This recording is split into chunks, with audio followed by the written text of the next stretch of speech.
aujourd'hui pour déposer une lettre de protestation à l'ambassade de Tunisie au Sénégal contre la négrophobie anti-noire, la négrophobie tout court devrais-je dire, qui frappe aujourd'hui les Africains noirs qui sont en Tunisie.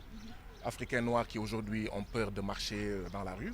Africains noirs qui aujourd'hui sont chassés de leur logement. Africains noirs qui aujourd'hui ont peur, pour ce qui concerne les étudiants, d'aller à leur université. Africains noirs qui aujourd'hui sont chassés des bus, des transports en commun, du fait en fait du discours raciste, haineux et négrophobe du président tunisien.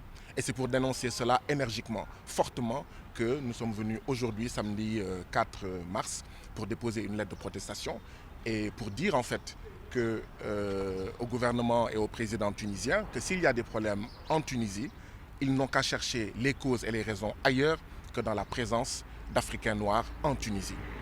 En 2022, il y avait 35 000 Tunisiens qui sont passés par la Serbie et par l'Italie pour entrer en Europe.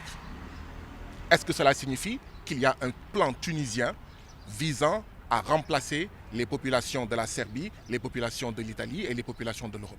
C'est tout simplement scandaleux. Donc nous dénonçons cela énergiquement et nous avions demandé à manifester aujourd'hui pacifiquement devant l'ambassade de Tunisie. Cela nous a été interdit, mais à la place, nous avons décidé de venir déposer une lettre de protestation.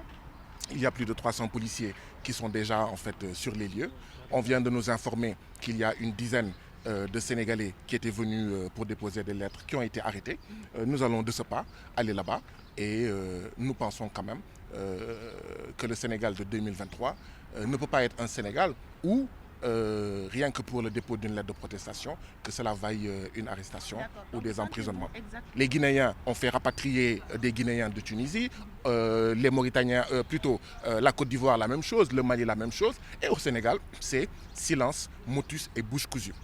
Nous pensons que cette attitude du président Macky Sall est une attitude qui, en interdisant cette manifestation-là, ne fait en fait que montrer qu'il a choisi le camp des négrophobes, des racistes, des haineux anti-noirs, et cela est tout simplement inacceptable.